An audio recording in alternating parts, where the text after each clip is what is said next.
안녕하세요. 오늘도 사연살롱을 찾아주셔서 감사합니다. 저는 결혼하고 1년 만에 남편이었던 최악의 놈이랑 갈라서고 다시 솔로가 된 30대 초반 여성입니다. 직업은 미용사고요. 어린 나이부터 미용 일을 해서 나이는 어려도 경력은 어리지 않았는데 나이 때문인지 직업에 대한 편견 때문인지 간혹 무시당하는 일도 종종 있어요. 하지만 저는 제 일을 정말 사랑하고 편견을 넘어 저는 모든 직업은 다 존중받아야 한다고 생각하는 사람인데요. 사람마다 적성이라는 게 있잖아요. 공부에 적성이 맞는 사람은 공부 쪽으로 직업을 선택하고 운동에 적성이 맞는 사람은 운동 쪽으로 직업을 선택하는 것처럼 저는 미용의 적성에 맞아 나름 제 진로를 빨리 찾았어요. 그리고 남들 진로 고민할 때 저는 누구보다 빨리 제 길 찾아 선배한테 깨지고 어깨너머로 배우고 또 혼자 독하게 연습하면서 지금의 제가 되었고 제가 경력이 오래되었기에 벌이도 웬만한 월급쟁이보다는 많은데 딱 하나 아쉬운 점이 직업 특성상 시간이 많지 않아 남들 다 아는 연애를 잘하지 못한다는 거였어요. 저도 당시 혈기왕성한 20대 여성으로 남자도 만나고 싶고 남들처럼 데이트도 하고 싶었는데 그런 기회가 잘 오지 않더라고요. 그러다 20대 후반이 됐어요. 그때가 되니 이젠 연애에는 별 미련이 없고 제 가게 차려 돈 버는 낙으로 살았는데 혼자 어린 나이에 가게를 차리다 보니 가게 안에 있는 기계들이 거진 다 빚이었어요. 그렇다 보니 한 손님이라도 더 받아 돈을 더 많이 벌고 싶었는데 그런 생활을 하다 보니 연애세포도 자연적으로 소멸되더군요. 게다가 일주일에 하루 쉬는데 그때는 집에서 꼼짝도 하고 싶지 않았는데 하루 종일 서서 일을 하기 때문에 그때만큼 계속 누워만 있고 싶었어요. 그러니 어지간해서는 약속도 잘 잡지 않고 쉬는 날은 늘 혼자 휴식과 재충전을 하던 저였는데 그러던 어느 날 생각지도 않은 소개팅 제안이 들어왔어요. 소개팅을 주선하는 사람은 저희 가게 초창기 때부터 와주신 단골 손님이셨는데 자기 친구 아들이 너무 괜찮다며 자꾸만 저에게 만나보라고 했어요. 아우 정아씨 그냥 소개팅이라고 생각하지 말고 나가서 밥만 먹고 온다고 생각해. 그럼 부담이 좀 덜하지 않어? 아니 그래도요. 상대방도 있는데 제가 밥만 먹을 순 없잖아요. 그건 그런가? 근데 둘이 진짜 잘 어울릴 것 같아서 그래. 내가 진짜 어디 가서 누구 소개하고 그런 오지랖 넓은 사람이 아니라니까.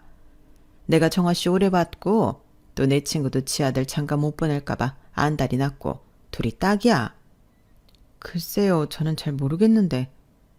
자기, 평생 시집 안 가고 여기서 일만 할래? 뭐 평생 이팔 청춘인 줄 알아? 시간이 얼마나 빠른데. 정신 차리면 금방 30이고 40이야. 저도 알죠. 근데 지금은 그다지 누굴 만난다는 게. 왜? 사람이 별로일까봐 그래?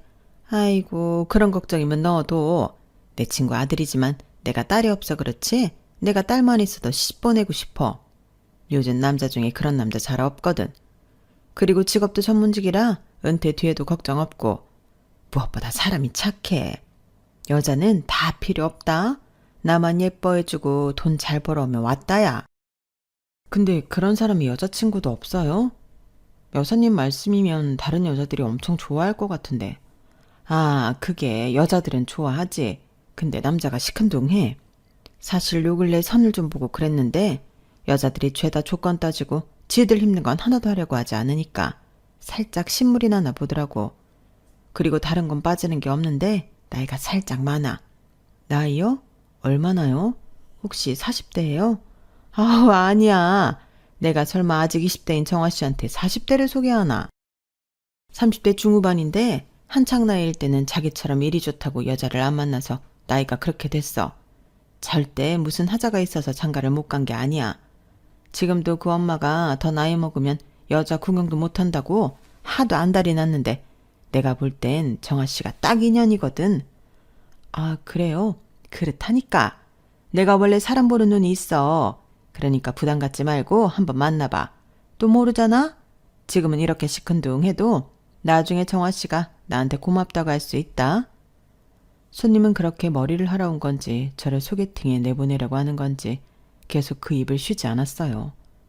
그리고 자기가 여기 단골인데 이상한 사람을 소개하겠냐며 자기를 믿고 나가보라고 끝까지 성화를 부렸고, 저는 내키지 않았지만 단골 손님이 부탁이라 마지못해 소개팅 자리에 나가기로 했어요.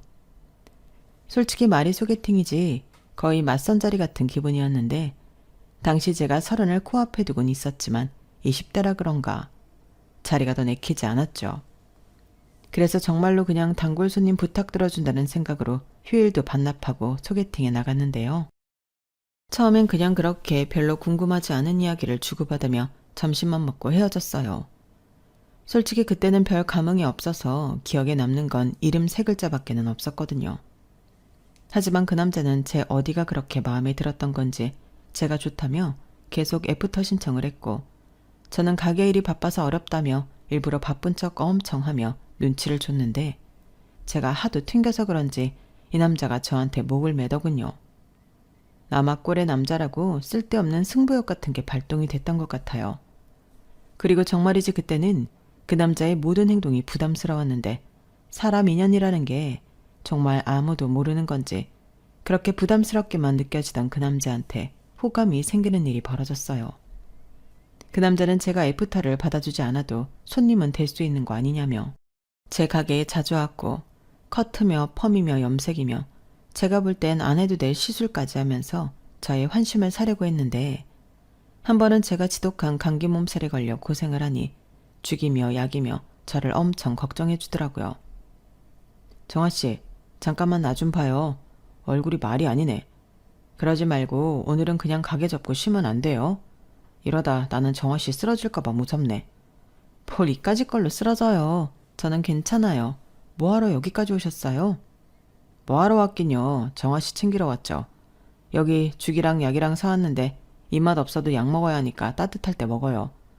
아니 괜찮은데 뭘 이런 걸 다 사오셨어요. 부담스럽게. 저는 정아씨가 부담스럽든지 말든지 상관없고요. 정아씨 안 아픈 게 중요한 사람이에요. 그리고 저 오늘 여기서 알바할 거니까 정아씨는 손님 머리하는 것 외에는 아무것도 하지 말아요. 네? 그래도 어떻게 그래요. 저는 괜찮아요. 무슨 여기서 알바를 해요. 누가 알바비 달라고 할까봐 그래요. 내가 좋아서 하는 거예요. 내가 좋아하는 사람 챙기려고 하는 거니까 정아씨는 신경 쓰지 마요. 그러게 누가 아프래요? 그때는 제가 심신이 미약해진 탓인지 저 남자의 저런 농담 같은 이야기가 싫지 않았어요. 그리고 조금씩 제 마음도 움직이기 시작했는데 그뿐만이 아니었죠. 그날 이후 몇 번 밖에서 만났는데 밖에 사람들한테 엄청 젠틀하고 친절한 모습이 그제야 눈에 들어오더라고요. 앞서 말했지만 직업의 편견 때문에 이유도 없이 무시당하는 일을 몇 번 겪어봤던 저는 그런 모습이 꽤나 인상적이었는데, 그 남자는 만나면 만날수록 선한 사람이 맞았어요. 지나가다 어려운 사람을 보면 못 지나쳤고, 조금이라도 도움의 손길을 주려고 하는 모습이 조금씩 저에게 호감으로 다가왔어요. 이왕이면 친절하고 착한 남자가 좋았으니까요. 그래서 그 남자의 적극적인 구애로 저는 소개팅 이후 반년 만에 정식으로 만나는 사이가 되었고, 연애 3년을 하면서도 저를 실망시킨 적이 없었는데, 그러는 사이 저는 30이 되었고 그 남자는 40을 코앞에 둔 38이 되었어요. 그러자 슬슬 결혼 이야기가 나오기 시작했는데, 제가 이혼 가정에서 자라 결혼에 대한 생각이 다른 여자들과 조금 달랐거든요. 저는 안 했으면 모를까 결혼하면 무조건 이혼하지 않는다는 혼자만의 철칙이 있었어요. 그래서 이 남자한테 프로포즈를 받고 생각이 많아졌는데, 역시나 그때도 착한 그 성품이 저한테 믿음을 주더군요. 게다가 직업도 컴퓨터 프로그래머라 전문직이라 다른 또래 남자들보다 연봉도 높은 편이었고, 결혼은 현실이다 보니 이것저것 따졌을 때 제가 마다할 이유는 없었어요. 게다가 저 또한 정년이 없는 직업으로 나중엔 직원들만 고용해 가게 운영만 해도 생활비는 충분히 벌고도 남으니 이래저래 결혼 생활은 나쁘지 않을 것 같았는데, 그런 생각이 드니 저도 결혼에 대해 긍정적으로 생각하게 되더군요. 처음엔 예비 시어머니가 아무래도 며느리 직업이 미용사라는 게 좀 내켜하지 않으셨는데, 몰랐던 것도 아니고 무엇보다 당신 아들이 40을 넘기기 전에 장가를 보내야겠다는 생각이 커서 결혼을 허락하셨고, 저희 엄마는 혹여 제가 시댁 구박이라도 당할까 당신이 매매해 놓은 당시 3억 후반대 아파트를 저희 부부에게 신혼집으로 주셨어요. 제가 다른 건 모르겠고 마침 매매해 놓은 아파트가 있는데 이번에 세입자가 나간다고 해서 리모델링을 했거든요. 그 집을 애들한테 결혼 선물로 해주려고요. 아무래도 결혼 준비 중에 가장 어려운 게 집장만인데 이렇게라도 애들 부담을 줄여주려고요. 사부인 생각은 어떠세요? 아니 저희 쪽에서는 그저 감사하죠. 요즘은 다들 반반 결혼한다고 해서 우리 애들도 그러려나 사실 걱정을 했는데 이렇게 아파트를 선뜻 애들한테 주신다고 하니 저야말로 몸둘 바를 모르겠네요. 아휴, 무슨 소리를요. 저는 그저 좋은 마음으로 하는 거니 사부인께서는 절대 부담 갖지 마세요. 애들이 돈 걱정 없이 잘 살면 그걸로 됐죠. 암요. 그게 제일 중요하죠. 고맙습니다, 사돈. 저희 엄마는요. 생각했던 것보다 예비 신랑이 모은 돈이 없다는 사실을 알고 선뜻 아파트를 주시겠다는 결심을 하셨어요.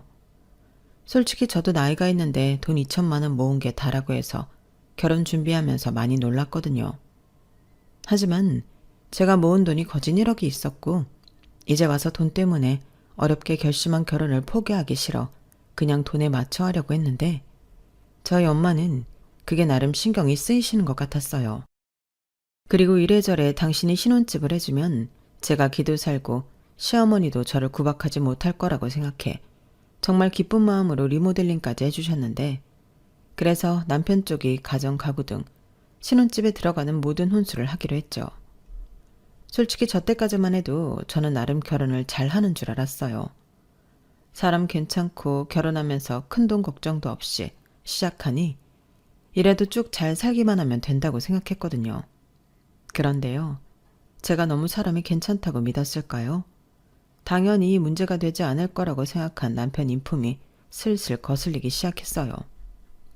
옛말에 10개 물속은 알아도 1개 사람 속은 모른다고 하더니 마냥 사람 좋은 줄 알았던 그 남자, 아니 제 남편은 결혼하고 조금씩 쫌스러워지더라고요. 사실 저희 엄마가 집을 해주시면서 집 명의는 바꿔주지 않았거든요.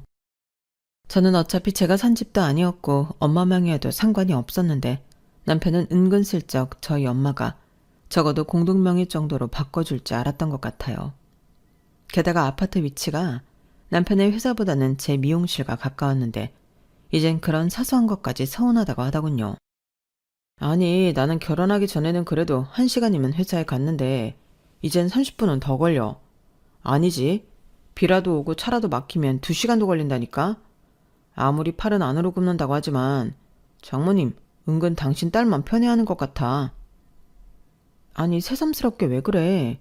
그런 게 불만이었으면 애당초 우리 엄마가 여기 살라고 했을 때 싫다고 했어야지. 나는 이렇게 실질적으로 거리가 멀어졌는지 몰랐지. 그리고 그때는 결혼한다고 좀 바빴어?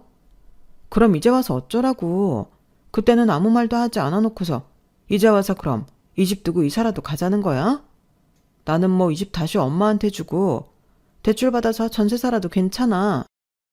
아니, 내 말은 그런 뜻이 아니고 그냥 따지고 보니 좀 서운하다는 거지. 나는 말도 못하냐? 그리고 이젠 솔직히 빼도 박도 못하는 거지. 이 집에 들어간 살림살이가 얼만데. 나는 그냥 좀 서운하다는 얘기를 하고 싶었어.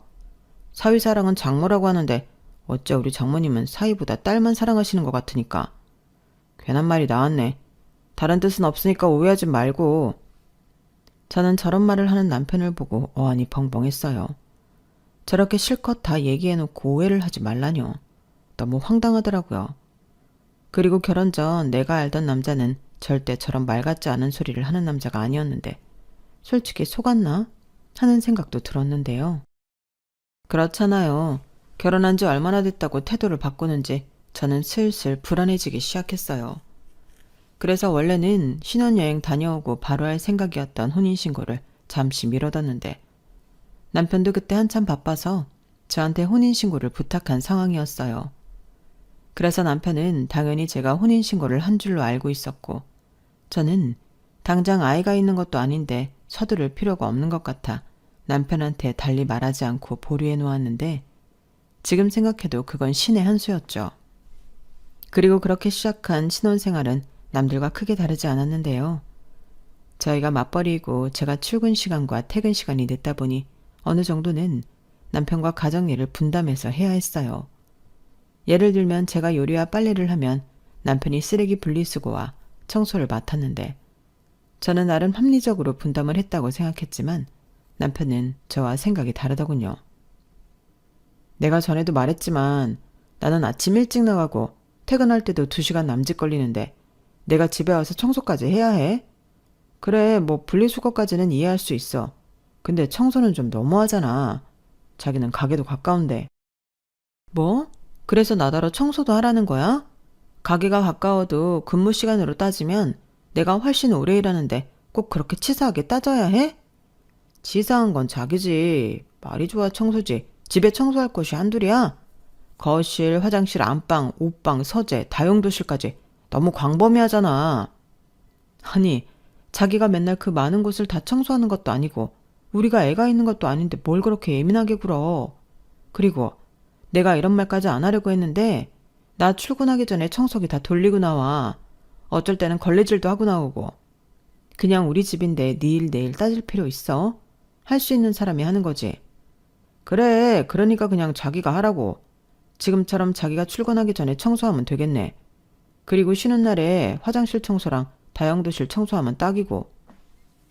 저는 일일이 치사하게 따져대는 남편에게 실망했어요. 솔직히 마음만 먹으면 못할 것도 아닌 사사로운 일들인데 굳이 저렇게 말해서 사람 기분을 상하게 해야 하나. 아무래도 제가 사람을 잘못 본 것 같았어요. 그래서 한동안 저는 남편과 말도 하지 않고 신혼임에도 불구하고 같이 시간을 보내려 하지도 않았는데요. 그러자 지도 눈치가 보이는지 원래대로 청소도 하고 저한테 잘 보이려 애를 쓰더군요. 그러면서 한다는 말이 자기야, 내가 잘못했어. 내가 요즘 너무 바쁘고 회사 일에 신경 쓸 일이 많아서 자기한테 괜히 심술을 부렸네. 솔직히 집이랑 회사가 멀어져서 피곤한 것도 좀 있었고 그래서 괜히 자기한테 모든 화살이 갔나 봐. 미안해. 내가 앞으로는 청소도 하고 자기 바쁠 때는 빨래도 돌리고 그럴 테니까 기분 풀어. 우리 신혼이잖아. 라며 제가 뭐라고 하지도 않았는데 혼자 알아서 태세 전환을 하더라고요. 하지만 저는 이미 빈정이 많이 상한 뒤였고 쉽사리 마음이 풀리지 않았는데 그러자 근 3달 정도는 열심히 좋은 남편 코스프레를 해서 마음이 조금 풀렸어요. 저도 사람이고 여자이다 보니 남편이 잘해주니까 슬슬 마음이 풀리더라고요. 그리고 어느 날 남편이 진지하게 고민을 해봤다면서 생활비 신용카드를 만들어 같이 쓰자고 제안을 했는데요. 자기가 신용카드를 만들 테니 저는 카드의 값에 반을 입금해달라고 하더군요. 솔직히 제 입장에서는 나쁜 제안은 아니었어요. 결혼 초반에 공동으로 생활비를 내자고 해놓고 부족한 생활비를 제가 다 부담하고 있었거든요. 그런데 저렇게 공동으로 쓰는 생활비 카드를 만들면 저는 결제 금액의 반만 주면 되니 괜히 나중에 빈정 상할 일도 없겠다 싶어 그러자고 했는데 그게 제 실수였죠. 말이 좋아 생활비 카드지 남편은 지가 하고 싶은 걸 그 카드로 전부 결제했어요. 그래놓고는 뻔뻔하게 저에게 절반씩 꼬박꼬박 부담을 하게 했는데 제가 완전 손해보는 장사를 했더라고요. 물론 남편놈이 그런 꼼수를 부릴 거라고는 생각도 못했는데 어쩐지 생활비 카드를 만들고 나서부터는 외식을 해도 비싸고 좋은 곳만 가려고 하고 집에 이것저것 쓸데없이 군것질거리도 많이 사다 놓았는데 먹는 걸로는 쪼잔하게 구는 게 좀 유치한 것 같아서 뭐라고 하지 않았어요. 솔직히 저는 돈은 벌면 된다는 주의라 돈 쓰는 거엔 제가 좀 후한 편이거든요. 그런데 남편은 그런 제 성격을 알아서인지 은근슬쩍 그 생활비 카드로 자기 옷도 사고 화장품도 샀고 저에겐 이건 내가 부담할 거야. 신용카드 이것저것 드는 것보다는 하나를 몰아서 쓰는 게 혜택이 더 많더라고. 걱정하지 마. 계산은 정확하게 할 거니까. 이렇게 말했는데요. 저 말은 나중에 확인해보니 그냥 말뿐이었어요. 제가 완전 속았더라고요. 그리고 애당초 저 인간은 공동으로 쓰는 생활비 카드를 만들자고 하고 저를 이용할 작정이었는데요. 저는 돈보다도 남편한테 이용당했다는 사실이 더 충격적이었죠. 아, 이래서 남편을 남보다 못하다고 하는구나. 새삼 결혼한 걸 후회하기도 했는데 그래서 내심 속으로 혼인신고도 아직 안 했는데 이대로 헤어져 버릴까? 진지하게 고민도 했었어요. 그러다 너무 답답한 마음에 친정엄마한테 살짝 속상한 얘기를 털어놓기도 했는데 저희 엄마는 제 얘기를 듣고는 별거 아니라는 듯 웃으시며 이렇게 말씀하시더군요. 정아야, 원래 남자들이 결혼하면 다 애가 되는 거야. 다른 것도 아니고 자기 취미생활 하는 건데 네가 좀 봐줘. 누가 취미생활 하는 걸로 뭐라고 해? 나는 나를 속였다는 게 괘씸하다고. 오죽하면 그랬겠어. 남자들이 원래 하나만 알고 둘을 몰라. 자기 딴에는 완전히 들키지 않을 자신이 있었나 보지. 아직 네가 결혼한 지 얼마 되지 않아서 그런데 살다 보면 그런 일 많아. 그래도 나는 저 사람이 그럴 줄 몰랐어. 내가 사람 하나 보고 결혼한 거나 다름이 없는데 이러면 곤란하지. 사기 결혼 당한 기분이라니까? 그래도 네 선택으로 한 결혼인데 이제 와서 어쩔 거야. 그것 때문에 갈라서게? 엄마는 네가 큰일 아니면 그냥 큰아들 키운다고 생각하고 넘어갔으면 좋겠다. 치, 엄마는 왜 자꾸 딸 편 안 들고 사위 편만 들어. 이럴 거야? 그럼 엄마까지 그래? 네 남편 나쁘니까 이혼해라 그랬으면 좋겠니? 에휴, 엄마가 이혼해봐서 하는데 그거 여자한테 좋을 거 없어. 이왕 결혼한 거 봐줄 수 있는 거는 봐주고 살아. 네가 아직 혼인신고를 안 해서 그런 생각이 드는 거다. 얼른 혼인신고도 하고. 애도 갖고 그래. 그럼 또 김서방이 책임감이 생기지. 몰라. 요즘처럼 굴면 혼인신고는커녕 그냥 쫓아낼 판이야. 저희 엄마는 아빠의 잦은 외도와 알코올 중독으로 힘들게 사시다 이혼하셨어요. 그리고 제대로 된 위자료도 한 푼 받지 못해서 이 일 저 일 하시며 또 저 키운다고 고생을 많이 하셨는데 그때 속으로 이혼하지 않고 잘 사는 여자들을 부러워하는 마음도 있었다고 했어요. 저 여자들은 무슨 복이 있어서 나랑 다르게 남편이랑 새끼랑 저렇게 잘 살까 하며 남편 있는 여자를 그렇게 시샘하곤 했다는데 그래서인지 당신 딸인 저는 정말 어지간해서는 이혼하지 않길 바라시는 눈치셨죠. 괜히 자기 팔자를 대물림해주는 것 같다고나 할까요? 그래서 저희 엄마는 사위가 죽을 죄를 지은 게 아니라면 웬만해선 사위 편을 들어주려고 했는데 그런 엄마를 보면 어쩐지 제 마음도 약해졌어요. 저도 어릴 적에 이혼 가정에서 자라면서 알게 모르게 상처를 많이 받고 살았는데 엄마의 저런 모습을 보면 그때의 기억이 떠올랐거든요. 그래서 이번만 또 한 번만 하며 참곤 했는데 남편의 쫌스러움은 나아지지 않았어요. 회사 동료랑 한잔 했는데 카드를 착각해서 생활비 카드로 긁었다고 하거나 저한테 말도 하지 않고 취미생활을 한답시고 그 카드로 비싼 게임기를 사기도 했는데 저도 억울하면 그 카드로 취미생활 할 걸 결제하라고 하더군요. 내가 취미생활이 어딨어. 취미생활 할 시간도 없다. 근데 자기는 어쩜 게임기 사면서 나한테 한마디 상의도 안 해? 아니 이건 내가 집에서 하는 거잖아. 그럼 우리 생활에 필요한 돈이니까 괜찮은 거지. 그래, 내가 이거 산 걸로 뭐라고 하는 게 아니야. 왜 나랑 상의를 하지 않냐고. 내가 이런 작은 일도 자기 허락을 받아야 해? 말이 상이지. 지금 나더러 자기 허락받고 사라는 거잖아. 도대체 말이 안 통한다. 아니 나더러 절반씩 카드값 내라면서 돈 낼 사람한테도 말도 안 한다고? 나는 뭐 닥치고 돈만 내라는 거야? 왜 말을 그렇게 해? 내가 지금 말했잖아. 자기도 취미생활 할 거 찾아서 이 카드로 결제하라고. 그럼 공평하잖아. 그래? 공평? 좋아. 그럼 나도 이참에 골프나 배워야겠다. 우리 손님 중에 보니까 골프 진짜 많이 하던데. 나도 은근 하고 싶었거든. 그 카드 좀 줘봐. 골프채랑 옷이랑 레슨비 결제하고 줄게. 뭐라고? 아니 골프가 얼마나 돈이 많이 들어가는 취미인데 지금 그걸 나더러 부담하라는 거야? 왜? 그건 또 아깝냐? 아까는 공평한 거라며. 상식적으로 생각해봐. 게임기는 한 번 사면 돈 들어갈 일이 없지. 근데 골프는 아니잖아. 그게 어떻게 공평해. 그리고 내가 정말 이런 말까지는 안 하려고 그랬는데 내가 외로워서 그래. 자기 늦게 오지. 나는 퇴근하고 항상 외롭고 심심하다고. 그래서 게임 좀 해보겠다고 하는 건데 자기는 어떻게 내 생각은 1도 안 해줘? 저는 남편한테 저 소리를 듣는데 기가 막혔어요. 저 인간 원래부터 게임 좋아했거든요. 괜히 제가 늦게 퇴근한다는 건 핑계고 제가 퇴근하고 들어와도 핸드폰 게임하거나 컴퓨터 게임한다고 저는 쳐다도 보지 않았는데 저딴 말을 들으니 정말이지 어이가 없었어요. 그래서 저도 홧김에 비슷한 금액대로 그 카드 가져가서 뭐든 사고 싶다는 생각을 했는데 곰곰이 생각하니 그것도 참 유치하다는 생각이 들더군요. 어차피 같이 쓰는 카드고 돈인데 내가 그랬으니 나도 그런다는 발상이 어른스럽지 못하다는 생각이 들었어요. 마치 같이 쓰고 같이 죽자는 것처럼 느껴져서 이건 아니다 싶었는데 그 뒤로는 재발 방지를 위해 30만 원이 넘어가는 건 저한테 꼭 상의하는 걸로 남편과 합의를 봤죠. 처음엔 허락을 받으라는 거냐고 방방 뛰더니 제가 게임기 산 거 넘어가지고 저는 취미고 뭐고 그 카드 안 쓴다고 하자 그러겠다고 태도를 바꿨어요.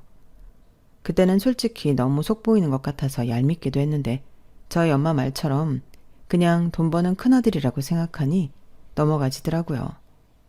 그리고 참 신기한 게 제가 어느 정도 마음을 많이 내려놓자 남편하고도 그럭저럭 살만했는데요.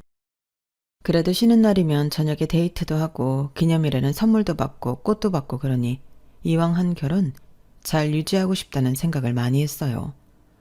그래서 아이 계획도 있고 해서 혼인신고를 하려고 했는데 그때 마침 시어머님이 교통사고가 났다고 연락이 왔어요. 다행히 아주 큰 사고는 아니었지만 연세도 있으시고 원래부터 허리 디스크와 무릎이 좋지 않아 고생을 많이 하셨는데 사고가 나서 그게 더 심각해지셨죠. 허리 디스크는 결국 수술을 받으셔야 했는데 그때 남편이 많이 힘들어했어요. 저희 시어머니도 남편과 사별하고 혼자 사시는 분인데 자기 엄마 혼자 계셔서 더 당신 몸을 못 챙긴 것 같다며 남편이 눈물바람 하더라고요. 게다가 수술을 해도 예전보다 거동이 더 힘들 수도 있다고 병원에서 그러는데 저도 많이 걱정이 되었어요. 어머님이 아프신 것도 걱정이지만 저러다 누군가 돌봐드려야 한다면 며느리인 제가 해야 할 텐데 그게 솔직히 엄두가 나지 않았거든요. 그래서 수술 후 회복하시면 잘한다는 재활 전문 병원도 알아보고 이왕이면 전문가한테 전문적인 치료를 받는 것이 향후 시어머니한테도 좋을 것 같다는 생각을 했는데요. 그래서 고민 끝에 병원비도 제 돈으로 결제했죠. 미리부터 예약을 해야 한다고 해서 제가 3달치 한꺼번에 결제했는데 그러자 남편이 엄청 좋아하며 저한테 고맙다고 하더군요. 그리고 자기 마음을 표현하고 싶었는지 그때부터 남편이 저한테 엄청 잘했는데요. 퇴근하고 바로 집으로 가는 게 아니라 가게에 와서 가게 정리하는 것도 도와주고 집안일도 전보다 더 열심히 했는데 돈이 좋긴 좋은 건지 아니면 이제야 제 마음을 알아주는 건지 저도 기분이 좋았어요. 원래 제가 알던 남편의 모습이기도 했고 그렇게만 저한테 해준다면 결혼 생활에 더는 바랄 것이 없었는데 그땐 시어머님도 저한테 많이 고마워하시더군요. 사실 교통사고 난 후라 수술비며 기타 입원 치료비는 보험사와 합의할 수 있었는데 그 뒤 재활치료는 시어머니가 원래부터 갖고 있던 병원 기록 때문에 골치가 아픈 참이었거든요. 그렇다고 다른 노인처럼 유모차 같은 건 끌고 다니고 싶지 않다고 하셨는데 그래서 제가 재활병원 예약과 결제까지 했다는 사실에 많이 좋아하셨어요. 그리고 저 역시 제가 할 수 없는 부분 때문에 돈을 쓰긴 했지만 이왕이면 시어머님이 빨리 쾌차하길 바라는 마음이 있었는데요. 생활에 불편함 없이 나아지실 수만 있다면 더한 돈도 낼 수 있다고 생각했어요. 그런데 시어머니는 3개월이면 된다고 하셨고 옆에서 남편은 은근히 반년이든 1년이든 병원에 있었으면 했는데 아마도 물어보진 않았지만 제가 그 돈을 다 낼 거라고 생각한 것 같더군요. 그래서인지 여러 번 설득을 했지만 자기 엄마가 됐다고 거절하며 자기는 무조건 3개월 뒤엔 당신 집으로 가겠다고 하니 어디서 알아봤다며 저에게 집에 할 수 있는 재활기구를 사면 좋겠다고 했는데 어째 말하는 폼이 저더러 사달라고 하는 것 같더라고요. 하지만 사람 심리라는 게 저렇게 대놓고 바라니 저도 좀 심통이 났는데 그래서 제가 생활비 카드로 사자고 하니 남편은 자기 엄마한테 쓰는 돈이 아깝냐며 삐쳤어요. 자긴 장모님이 그런 상황이라고 하면 기꺼이 돈을 드릴 수 있다고 하며 저한테 서운하다고 하는데 솔직히 남편의 그 말엔 영 믿음이 가지 않았죠. 게다가 그 재활기구라는 게 병원에 들어가는 걸 알아보니 1,500만 원 정도 되는 거였는데 아니 그런 큰 돈이 들어가는 걸 왜 며느리인 저 혼자 부담을 해야 하는 건지 이건 도둑놈 심보라고 생각했어요. 그렇잖아요. 자식은 내가 아니라 자기고 심지어 시누이도 있는데 그게 정 필요하다고 생각되면 시누네한테도 어느 정도는 내라고 해야 하는 게 맞잖아요. 그런데 시누는 자기는 돈 없다며 아들인 오빠한테 넘기고 쏙 빠져버렸는데 남편은 자기 동생한테는 뭐라고 하지 않고 저한테만 바라고 있으니 저를 뭐 물주로 아는 것 같아 너무 싫더라고요. 그리고 저는 이미 시어머니 재활병원비로 500만 원을 넘게 쓴 상태였는데 그럼 다 해서 2천만 원을 저 혼자 부담하는 꼴이라 이건 아무리 생각해도 말이 안 되는 일이라고 생각했는데요. 설사 저희 엄마가 그런 상황이라고 해도 자식은 저인데 남편한테 그런 부탁을 하고 싶진 않았어요. 하지만 이건 어디까지나 제 생각일 뿐 남편은 새삼 제가 남처럼 느껴진다며 많이 서운해했고 저한테 잘했던 것도 잠시 각방까지 쓰며 냉전이 시작됐는데 저도 여기서 물러나고 싶진 않았어요. 그래서 한 번은 우리 아직 혼인신고 안 했다고 제가 말했고 이렇게 살 바엔 그냥 헤어지는 게 낫지 않냐고 진지하게 고민해보라고 했는데 그때는 남편도 많이 놀란 눈치였어요. 그리고 정말인지 확인하려 다음날 주민센터까지 가서 확인을 한 모양인데 제 말이 사실이라는 걸 알게 되었죠. 뭐야? 자기는 그럼 여태 나를 속인 거야? 속였다기보다 확신이 없었어. 결혼하고 자기가 나한테 어떻게 했는지 생각해봐. 나는 이혼하고 싶지 않기 때문에 신중하고 싶었다고. 아니 그래도 그렇지 어떻게 이럴 수가 있어? 그럼 지금까지 나는 너한테 뭐였냐? 동거인이야? 왜 열을 내? 그러게 나한테 좀 잘하지 그랬어. 그랬으면 내가 확신을 갖고 바로 혼인신고 했잖아. 그리고 뭘 그렇게 열을 내? 막말로 헤어질 판이면 오히려 잘 된 거 아니야? 잘 되긴 뭐가 잘 돼? 난 적어도 자기를 내 와이프라고 생각하고 살았고 우린 평생 같이 사는 동반자라고 생각했어. 이건 배반이고 배신이야. 남편은 저렇게 말하고 집을 나갔어요. 솔직히 너무 스트레스 받아서 저렇게 나가고 안 들어오면 그냥 헤어졌다고 생각하면 되나 싶었는데 다음날 아무렇지 않게 집에 들어왔어요. 그리고 혼인신고 안 한 게 의식이 되긴 했는지 재활기구 얘기는 쏙 들어갔는데 신우도 자기 오빠한테 무슨 소리를 들었는지 자기 엄마 병간호는 신경 쓰지 말라며 재활병원 알아봐주고 돈까지 내줘서 새삼스럽게 고맙다고 하더군요. 그리고 한동안 남편은 말도 행동도 조심하며 자기가 혼인신고를 하겠다고 했는데 저는 이런 마음으로 하고 싶지 않으니 좀 더 두고 보자고 했어요. 뭐 협박하려고 했던 건 아니었지만 남편이 저한테 보여준 꼬라지가 있으니 이런 식으로 혼인신고를 하고 싶지 않은 게 제 솔직한 마음이었죠. 그러다 저희 엄마 생신날이 되었어요. 저는 당연히 제가 결혼하고 처음 맞이하는 생신이니 제 손으로 미역국도 끓이고 남편과 같이 어디 근사한 데 가서 외식도 하고 싶었는데 남편이 그날 자기 바쁘다며 도저히 시간을 낼 수 없을 것 같다고 하더군요. 그러면서 저한테 생활비 카드를 주면서 갈 때 삼겹살이라도 사가지고 가. 오랜만에 오붓하게 모녀가 삼겹살 구워 먹고 그러면 되겠네. 라고 하는데 그 말도 기분이 나빴어요. 어디 좋은 데 가서 맛있는 거 먹으라는 것도 아니고 고작 삼겹살을 사서 구워 먹으라고 하다니. 그제서야 새삼 시어머니 병원비가 아깝더라고요. 그리고 제가 옆에서 봤을 때 남편이 정말 바빠서 저희 엄마 생일을 못 챙기는 것처럼 보이지 않았는데 제가 옆에서 계속 추궁하며 우리 엄마 생각해서 같이 가자고 말을 하니 그제야 남편이 이실직고 하더군요. 솔직히 내가 가서 웃고 있을 자신이 없어서 그래. 우린 혼인신고도 안 된 사이인데 내가 뭐라고 거기 가서 장모님 그래? 나는 원래부터 기분이 얼굴에 다 드러나는 사람이라 이번에는 안 가는 게 나을 것 같아. 내년엔 혼인신고하고 가면 되지. 뭐라고? 지금 내가 혼인신고 좀 뒤로 미루자고 해서 시위하는 거야? 그럼 나는 뭐라고 자기 어머니 병원비를 냈을까? 자기 표현에 따르면 난 며느리도 아니잖아. 그야 그래서 내가 고맙다고 했잖아. 그리고 재활기구도 포기했고 나도 염치가 있어. 그리고 내가 뭐 우리 엄마한테 어떻게 해주라고 그 이외에 얘기한 거 있어? 와, 정말 남편이 저런 소리까지 하는데 없던 정도 뚝 떨어졌어요. 결혼한 지 얼마나 됐다고 벌써부터 자기 바닥을 보여주는 건지. 이 결혼은 그냥 하지 않는 게 맞았다는 생각밖에는 들지 않더군요. 그래서 이왕 받은 거 그 생활비 카드로 정육점에 가서 한우 20만 원 넘게 긁었는데 마음 같아서는 어디 고급 레스토랑에 가고 싶었지만 저희 엄마가 그런 데는 가기 싫다고 해서 어쩔 수 없이 정육점에 갔어요. 그리고 둘이 와인도 한 병 따고 소고기도 구워 먹으며 내친 김에 하룻밤 자고 갈 생각으로 기분 전환하려 했는데요. 저희 엄마는 제 표정을 보고 제가 남편과 사이가 그닥 좋지 않음을 눈치챈 듯 보였어요. 그런데 그때는 사위 편을 들지 않더군요. 아무래도 날이 날이니만큼 저희 엄마도 서운하셨겠죠. 그런데 그런 속도 모르고 남편이 전화를 해서는 정육점에서 제가 20만 원 넘게 긁은 거 보고 노발대발 난리가 났는데요. 당신 도대체 생각이 있어 없어?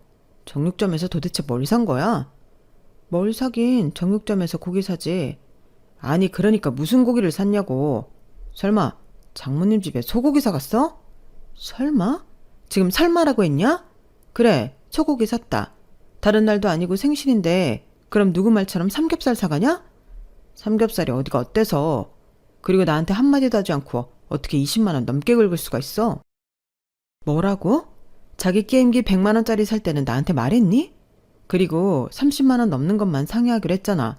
나는 뭐 우리 엄마를 위해서 20만 원도 못 써? 내가 당신 어머니 병원비로 낸 돈이 얼만데? 왜 여기서 병원비가 나와? 그건 말 그대로 병원비잖아. 비교할 걸 비교해야지. 아니지. 따질 건 따져야지. 자기 엄마한테 쓰는 돈은 괜찮고 우리 엄마한테 쓰는 돈은 20만 원도 아까워? 누가 그렇대? 나야말로 아무것도 모르고 있다가 문자가 오니까 놀라잖아. 뭘 놀라? 내가 우리 집에 가는 거 알고 있었잖아. 그럼 그런가 보다 하면 되지. 뭘 이렇게 전화까지 하고 그래? 자기도 진짜 너무한다. 우리 엄마는 아파서 병원에 있는데 며느리라는 사람이 친정만 챙기냐? 그리고 내 카드로 나도 없는데 소고기가 먹고 싶어? 먹고 싶어. 우리 엄마 미역국도 한우 넣고 끓여주고 싶고 사위는 없어도 나라도 우리 엄마 생일 잘 챙겨주고 싶어. 왜? 뭐가 잘못됐어? 자기도 병원 가서 아가씨랑 같이 병간호해. 진짜 말이면 단가. 네가 그러고도 며느리냐? 아니지. 혼인신고도 안 했으니까 남이네, 남. 그러니까 우리 엄마 병원에 두고 한 번을 들여다보지 않지. 왜? 돈 좀 썼다고 며느리 노릇도 안 하고 싶냐? 돈이면 다야? 진짜 헷갈린다. 그래서 뭐? 도대체 원하는 게 뭔데? 그러니까 자기는 내가 돈도 쓰고 가서 며느리라고 고생도 했으면 좋겠다. 뭐 그런 소리야? 자기는 장모 생일에 20만 원 소고기 값도 아까워하면서 28만 원이와 20만 원이 아니라고. 2만 원 부족한 30만 원이야. 그래 이 쫌생아. 30만 원이든 50만 원이든 그게 뭐. 지는 할 도리도 안 하면서 왜 나한테만 지랄인데. 너도 혼인신고 안 해서 사위노릇 못하겠다며. 그리고 어차피 반반 결제하는 카드인데 뭘 자기 돈 혼자 다 내는 것처럼 생색이야. 그래 너 말 잘했다. 반반씩 하기로 생활비 카드 그렇게 썼으니까 당분간 너는 물만 마시고 살아. 오늘 소고기 먹고 쫄쫄 굶으면 되겠네. 내가 왜? 그 카드 내어 뽑아봐. 거기서 쓴 돈이 누가 더 많은데? 내가 하나하나 따지기 시작하면 불리한 사람이 누군지 몰라? 나니까 참고 살았지. 당신 은근슬쩍 나 이용했잖아. 네가 개인적으로 쓰고 나한테 반 내라고 한 거 내가 모를 줄 알아? 근데 그게 반은 맞냐? 이게 사람을 뭘로 보고. 야, 너 니네 엄마 생일을 보고 당장 집에 기어들어와. 훅 키고 자빠졌네. 너나 우리 엄마 집에서 나가. 저는 너무 짜증이 나서 폭발하고 말았어요. 친정에 와 있고 엄마도 계신데 이 인간이 전화로 계속 말 같지 않은 소리를 하니까 제 인내심에 한계가 오더라고요. 그런데 여기서 더 화를 못 참는 사람이 있었으니 그건 바로 저희 엄마였는데요. 옆에서 저랑 남편이 통화하는 소리를 듣고 그야말로 저희 엄마가 뚜껑이 열리고 말았어요. 그리고 당장 저희 집에 가자고 했고 저는 이제 남편과 더는 살고 싶은 생각도 없었기에 폭발하기 직전인 엄마를 데리고 저희 집에 갔는데요. 제가 올 줄은 몰랐는지 난닝구 차림의 남편이 짜장라면 끓여 먹다 놀라 기겁했어요. 아마 저를 보고 그런 게 아니라 저희 엄마를 보고 놀랐겠죠.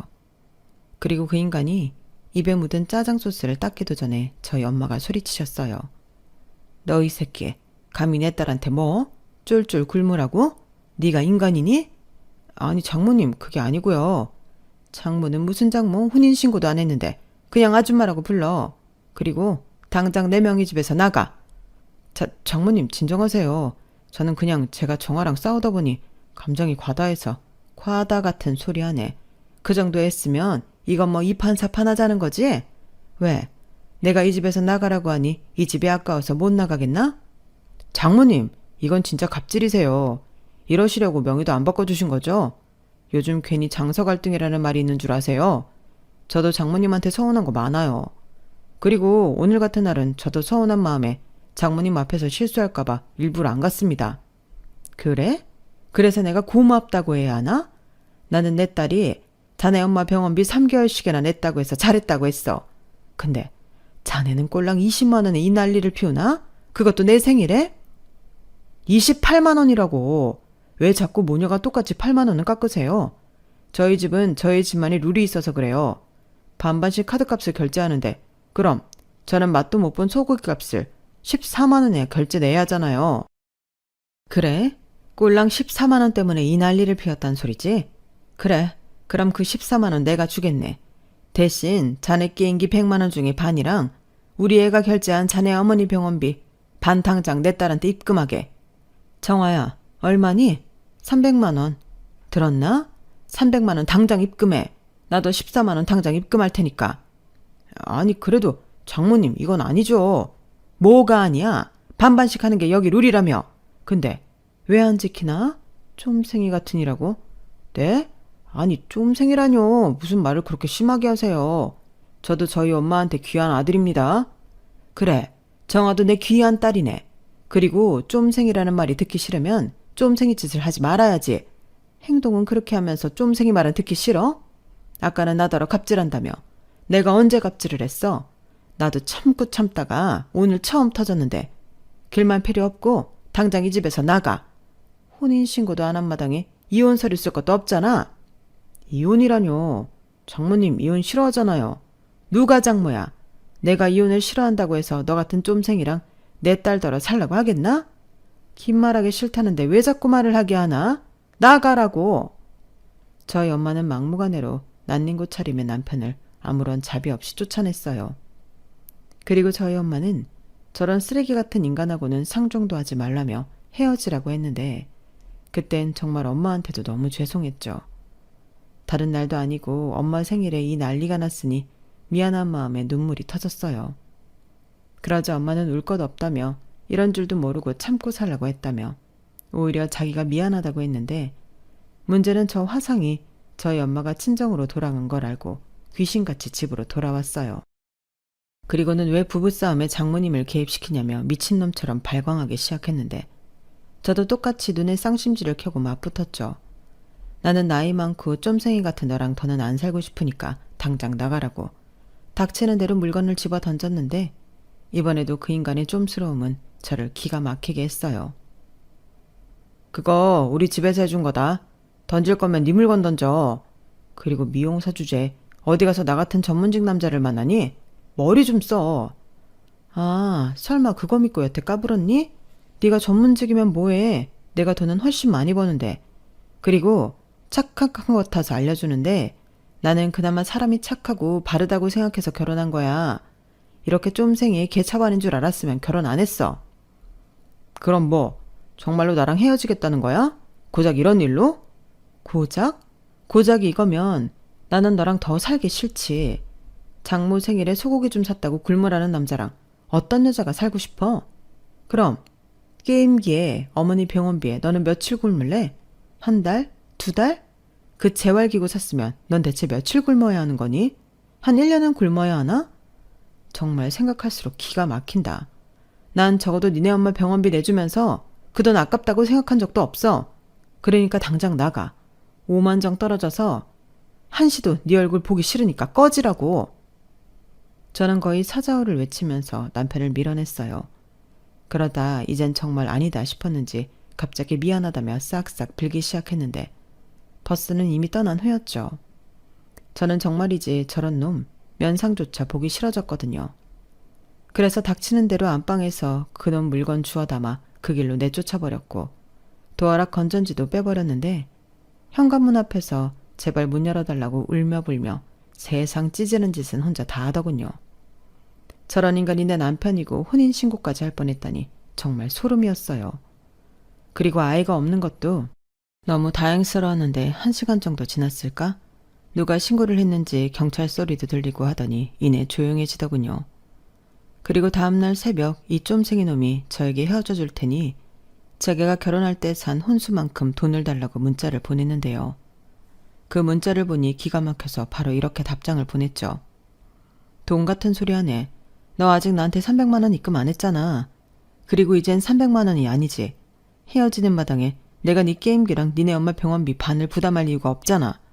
그러니까 이번에 카드값 난 한 푼도 안 줄 거고 여기 네가 연 혼수 그 대신으로 생각할 테니 그냥 너는 알아서 꺼져. 그래도 제대로 계산하면 결혼식 준비부터 해서 내가 돈은 더 많이 썼을걸? 제대로 계산해서 법으로 걸기 전에 나 건드리지 말고 조용히 살아라. 혼인신고도 안 한 마당이라 네가 여기 공짜로 살았던 월세까지 계산하면 오히려 네가 불리해. 이렇게 장문의 문자를 여러 번 나눠보내니 그 인간은 잠잠해졌어요. 제가 정말로 그 돈을 청구할까봐 겁을 먹은 거겠죠. 그리고 그런 아들이자 오빠 대신 시어머니와 신우가 전화를 하거나 찾아오면서 저한테 대신 용서를 빌었는데요. 저는 싫다고 했어요. 저런 인간이랑 더 같이 산다고 생각하면 그게 더 최악이었으니까요. 그리고 결혼 전과 후가 이렇게 다른 사람이라면 또 어떻게 변할지 알 수 없으니 그것도 너무 무섭다고 제가 거의 울먹이면서 말했는데요. 그러자 아무도 저한테 더는 말하지 못했어요. 그리고 그렇게 제 짧았던 최악의 결혼은 끝이 났죠. 혼인신고를 안 한 신의 한 수 덕에 이혼 서류 쓰고 법원 가는 일도 없어 그 인간 얼굴 볼 일도 없었는데 제일 좋았던 건 그거였어요. 왜 이혼하려면 보기 싫어도 한 번은 봐야 하잖아요. 그런데 저는 그런 것도 없으니 그게 제일 좋더라고요. 물론 제 가게로 그 인간이 몇 번이고 찾아와 빌고 또 빌었지만 저는 상종하지 않았어요. 올 때마다 가차없이 영업방해로 경찰에 신고했고 한 5번인가 경찰에 신고하니 오지 않더라고요. 그리고 저는 가게를 정리했는데요. 또 언제 그 인간이 올까 조마조마하는 게 싫어서 가게를 정리하기로 했어요. 그리고 살던 집도 나와 다시 친정으로 갔는데요. 엄마는 좀 쉬라며 저한테 시간을 가지라고 했죠. 그리고 신혼집으로 살던 집도 재수없다며 팔아버렸는데요. 그 사이 값이 조금 올라서 5억에 집을 파셨다고 하더라고요. 그리고 그 돈을 제 통장에 넣어주면서 이 돈으로 국을 끓여 먹든 다시 가게를 차리든 너 하고 싶은 대로 해. 어차피 너 주려고 샀던 아파트였어. 라고 하는데 그때 엄마 품에 안겨서 얼마나 울었는지 몰라요. 잘 사는 모습 꼭 보여주고 싶었는데 너무 죄송했죠. 하지만 엄마는 그런 놈이랑은 최대한 빨리 헤어지는 게 네 인생에 좋아. 그리고 그런 경험이 있으니 우리 딸은 분명 더 잘 살 거야. 원래 똥쳐가면 벤츠가 오게 되어 있어. 라며 아주 밝게 웃으며 말했는데 저는 바보처럼 더 크게 울어버렸어요. 벤츠 따위 바라지도 않으니 그 인간이 망해버렸으면 좋겠다고 생각했죠. 그런데 그런 제 작은 바람이 통했을까요? 결국 그 인간은 그 망할 카드 때문에 대출까지 받았고 또 술에 여자에 방탕하게 살다가 무슨 꽃뱀한테 물려서 사기를 된통 당한 것 같은데 1억 가까이 사채 빚까지 생겼다고 하더군요. 이 얘긴 저에게 저 인간을 억지로 소개했던 그 손님이 알려주신 이야기였어요. 저는 지금 다른 동네에 샵을 오픈해서 운영하고 있는데 제가 자기 머리를 제일 잘한다며 여전히 제 단골 고객이시거든요. 그리고 이야기 다 듣고 그런 쓰레기를 소개해서 정말 미안하다고 몇 번이나 사과하셨는데 저는 괜찮다고 했어요. 어차피 끝난 일이고 저는 이혼해서 더 잘 살고 있으니 그걸로 됐다고 했죠. 그런데 그것도 그거지만 그 인간이 지 인생 말아먹은 사실을 알게 되어 저는 정말 그걸로 됐다고 생각했어요. 그리고 그 인간이 나중에 알았을 때 배 아프도록 제대로 성공해야겠다고 마음을 먹게 되었는데요. 다행히 지금 오픈한 샵도 너무 잘 되고 있고 살짝 충동적이긴 했지만 대출을 좀 껴서 엄마가 준 돈으로 꼬마 빌딩도 하나 사서 건물주가 될 예정인데 건물 매매라는 게 단순히 돈만 낸다고 되는 게 아니더라고요. 서류 작업할 것도 많고 임대사업 신청도 해야 하는데 그래도 요즘은 누구 덕에 매일 웃으며 살고 있습니다. 그러게 지가 어디 가서 저 같은 여자와 저희 엄마 같은 장모를 만나나요? 그 인간이 평생 놓친 행운을 기억하며 후회하고 살았으면 좋겠네요. 제 사연은 여기까지예요. 비록 한번 결혼 실패했다는 오점은 남았지만 그 오점이 생각했던 것처럼 싫지는 않아 다행이라고 생각합니다. 물론 이혼이라는 건 안 할 수 있으면 좋겠지만 이 사람이랑은 아니라고 생각되었을 때는 누구보다 빠른 선택이 필요하다고 생각합니다. 어쨌든 다 행복하자고 하는 거잖아요. 결혼이든 이혼이든. 그리고 저는 결혼 전으로 돌아가 다시 열심히 살고 또 제 일을 하며 행복하게 살고 있으니 그걸로 되었다고 생각합니다. 아니, 더 잘 살 거예요. 제가 앞으로 더 행복하게 살 수 있도록 응원의 댓글 부탁드립니다. 그럼 지금까지 제 사연 끝까지 들어주셔서 대단히 감사드리고요. 여러분들의 내일은 봄 햇살처럼 따뜻하고 다정했으면 좋겠습니다. 안녕히 계세요. 여러분, 사연 댓글에 응원과 현명한 조언 부탁드려요. 좋아요와 구독은 저에게 큰 힘이 됩니다. 오늘도 좋은 일 가득하세요.